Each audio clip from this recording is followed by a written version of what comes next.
it has been 25 years since Russell Watson released his debut album. Since then, he's had 7 in the top 10 and even performed for the royal family.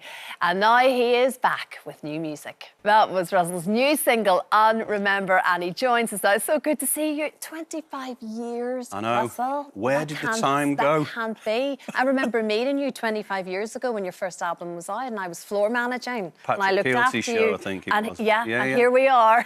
Yeah, I think I was doing the point in, was it Belfast? Yes, you were back there doing it, and so much has happened obviously since then. But this is such a milestone moment, isn't it? And that's why I think this new sound, this new music, it means so much. Yeah, I mean, it's been written by a lady called Helen Jane Long, who's the world's biggest streaming female piano player. Billion streams, like we're talking. I think she's heading on to 5 billion streams, and it's a beautiful album that's been designed, I think, around a lot of the things that I've been through in life, and also probably a lot of things that a lot of people have been through in life. I mean, this song in particular, which is released, the single's released on Friday, Unremember, is a retrospective song about, you know, some of the difficult times that you may have been through in life, but you can maybe look back on, you know, years later and have a bit of a laugh about it and not feel, you know, so bad about things. Yeah, exactly. And that sort of new sound you are enjoying, because obviously we always think of the classical stuff, don't we? But you've done everything else as well. So yeah, I've done a bit of swing, a bit of soul. Over the years, I've kind of dabbled into lots of different styles, and I think that kind of comes from, you know, my time, 10 years in the working men's clubs. That was before I got my first rep. So in total, treading the boards now for 35 years.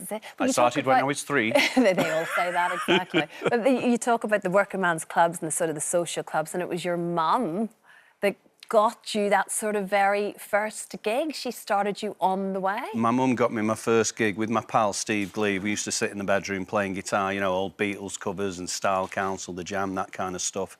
And it was a place called Craig Hall in Salford. It was a day centre. And turned up with our guitars, did a 30-minute set and got paid in custard creams and cups of tea. Oh, my word. Not bad, eh? Not bad, exactly. But you always knew it was something you wanted to do, and that was it, really, and you carried on with it. And here we are. And we're talking about performing for the royal family. You performed for a pope, an emperor, all sorts of big musical names, various divas along the way. The Duke of Edinburgh was a great one. It was around his 90th birthday, and I did this gig for him basically in the back garden. And after the performance, I had my microphone in my hand. He walked up to me and he says, "What's that for?" I said, "It's a microphone, Your Royal Highness." He says, "You don't need a microphone. You can hear your voice in space." It's exactly what you expected. There are all these, you know, memories that come back of some of these amazing things and amazing people, that this little thing that manifests itself in the middle of my throat has taken me to. Exactly. Paul McCartney being another sort of iconic moment. Yeah, in well, that was amazing. Yeah, I mean, McCartney was amazing. That was at the Nobel Peace Prize Awards in 2001, and I did a performance there. And ended up the night doing a duet with Paul McCartney. We sang Let It Be, which was, you know, as a kid, I used to set my guitar strumming Beatles covers, and there I was with McCartney on stage. It was all a bit surreal. I bet it was. Yeah. Who's the biggest diva, though, out of all of the ones, you know, that you come away going, wow, that's new levels? I mean, Luciano Pavarotti was everything that I would have ever expected. I mean, for me, it was... He was otherworldly, and when I met him, I mean, that was incredible. That was an amazing day. Just so many moments. And that's what happens, like I say, 25 years. You can't help but take a moment to reflect back and just appreciate all of those and that's why this times. period of time for me, you know, is so exciting. 25 years, still here, still doing it, new music, and that's what the tour's going to be all about, you know, putting some of the new music in that Helen's written, and also, you know, a cross-section of some of the old fans' favourites as well, so I'll be mixing it up. And I think you talk, you know, I get to speak to a lot of performers who've performed for a long time, and they still say touring is really special. It's kind of why they still want to do what they do. Yeah, the recording process is brilliant, and, you know, that's kind of like, it's the creative thing. But I think when you get on stage and start performing the stuff live, That for me is where it really is at, because then you can see people's reactions directly in the audience, and that's where it's just amazing. Exactly. It all comes to life. It does. After all of the work. So can you relax? Is there such a thing as relaxing when it comes to living on a farm when you're away from music?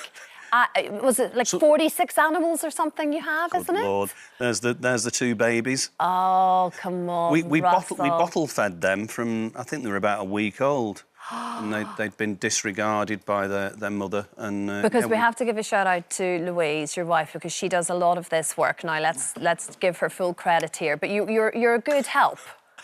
I like to think so. I mean, I'll fix fences that have blown down and dig a hole here and there. I do most of the gardening. There's a lot of garden. Oh, yeah. So, yeah, but, I mean, it's a brilliant life.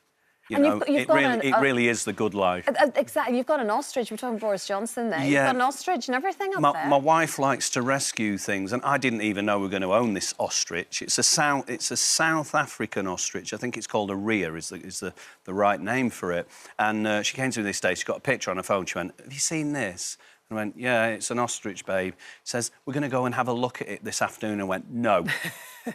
Now, it was basically an animal sanctuary that was closing, and the ostrich was the only thing there, obviously, that they couldn't rehome. So we gave her a home, and she's running around in the back paddock now as happy as Larry. Oh, my goodness. That's just beautiful. And it does give you happiness, though. That's the thing. I mean, to be able to look out at all these very happy... And that's a lovely thing. Most of the stuff a lot of the stuff, should I say, that we've got at the farm are rescue animals. So we do like to, you know, give hope to these little creatures. We've got 2 rescue dogs. In total, we've got 4 dogs. We've got 2 rescues as well. You see, and they love life. That is a happy place for all of you by the sounds of things, yeah. Russell. It's so, as always, good to see you, Russell. And great to see you tour too. coming up, new single, Shine. It's out now as well. It's all go. It's all happening for 25-year anniversary. Thank you, Russell. Hi there. Thanks for watching our YouTube channel where we upload new videos every single day. You can click here if you're interested in this video or head to the homepage for some more amazing content.